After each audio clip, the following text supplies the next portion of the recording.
Bien-aimé, poursuis-tu les choses d'en haut? Et si ce que tu vis aujourd'hui n'était qu'une préparation divine à une bénédiction, que rien ne pourra jamais te ravir. Même lorsque tout semble obscur ou incompréhensible, Dieu veille fidèlement sur ta vie. Ton histoire n'est pas écrite au hasard. Elle est le fruit d'un plan éternel, soigneusement tissé par ton Créateur pour manifester sa gloire à travers toi. Il veut t'éloigner des illusions de ce monde pour t'enraciner dans ses promesses célestes, inébranlables et transgénérationnelles. Prends quelques minutes pour écouter ce message. Il te rappellera que ta véritable richesse est invisible, mais éternelle, et que celui qui s'attache à Christ n'est jamais abandonné. L'Éternel s'est déployé lui-même sur la terre pour communiquer à ceux qui lui obéissent une vie impérissable et abondante que nul ni rien ne peut obstruer, au nom de Jésus-Christ. Amen. Les conditions et circonstances dans lesquelles tu te trouves, ou celles qui ont marqué ta conception, ta naissance et ta croissance, ne doivent en aucun cas et d'aucune manière te faire penser que tu es abandonné ou délaissé par le Très-Haut. En effet, l'Éternel veille sur toi depuis le sein de ta mère, afin que l'ennemi ne puisse porter atteinte à ta vie. Cependant, le Seigneur, qui connaît la fin de toute chose à partir de son commencement, sait exactement à quel moment chaque événement doit s'accomplir dans ta vie, afin que par toi, les générations présentes et futures trouvent un appui solide et inébranlable de leur épanouissement.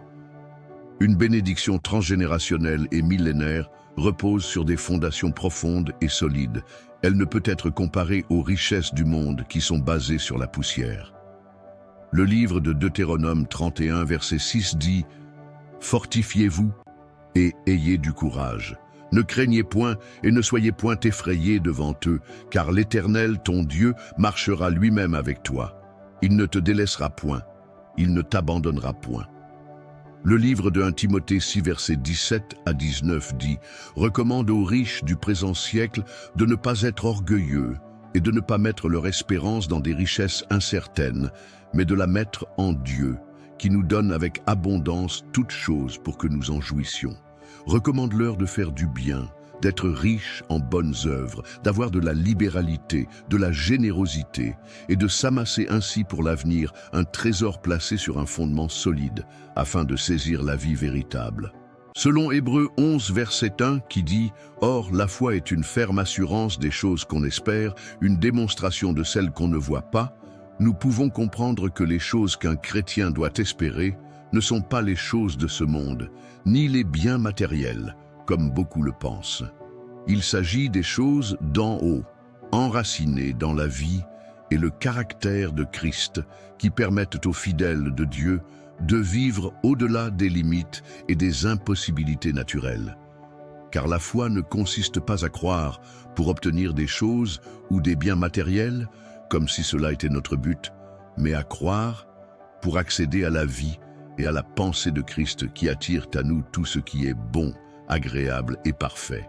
Le livre de Colossiens 3, versets 1 à 2 dit « C'est avec le Christ que vous avez été réveillés de la mort. Cherchez donc les choses d'en haut, là où le Christ se trouve, assis à la droite de Dieu. Le but de votre vie est en haut et non sur la terre. » Le livre de Matthieu 6, versets 31 à 33 dit « Ne vous inquiétez donc pas en disant « Qu'allons-nous manger? Qu'allons-nous boire? Qu'allons-nous mettre pour nous habiller ?» Ce sont les païens qui recherchent sans arrêt tout cela. Mais votre Père qui est au ciel sait que vous en avez besoin. Préoccupez-vous d'abord du royaume de Dieu et de la vie juste qu'il demande, et Dieu vous accordera aussi tout le reste. Bien-aimé, mon conseil à ton endroit est d'arrêter de fixer tes yeux sur les choses éphémères, passagères et inutiles de ce monde. Elles ne mènent nulle part, si ce n'est à l'inquiétude, aux soucis, à des maladies inexplicables et pire encore, à l'esclavage sous l'autorité du Dieu du monde charnel, Satan. Donne-toi tout entier au Seigneur en gardant les yeux fixés sur les choses d'en haut, afin que ses paroles et ses promesses agréables s'accomplissent en leur temps dans ta vie. Le livre de 2 Corinthiens 4, verset 18 dit « quand nous ne regardons point aux choses visibles, mais aux invisibles, car les choses visibles ne sont que pour un temps, mais les invisibles sont éternels. Le livre de 2 Corinthiens 4, verset 4 dit « Ils ne croient pas parce que Satan, le Dieu de ce monde, a aveuglé leur intelligence.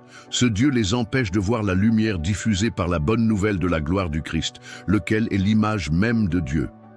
C'est en poursuivant, par la foi, les valeurs, caractères et vertus de Christ que tu seras ainsi équipé de capacités, de caractère, de courage et de qualités exceptionnelles pour accomplir ta mission sur la terre. Le Père saura te combler des véritables richesses, celles qui trouvent leur source dans sa parole invisible. Je prie le Seigneur de parfaire dans ta vie ce qu'aucun homme ne peut accomplir, afin que l'humilité, l'obéissance et la crainte de son nom atteignent en toi le niveau requis pour déclencher et ouvrir en ta faveur son bon trésor, au nom de Jésus-Christ. Si cette parole t'a édifié, n'oublie pas de liker, de partager autour de toi et de t'abonner à cette chaîne pour recevoir encore plus d'encouragement inspiré de la parole de Dieu. Que Dieu te bénisse abondamment.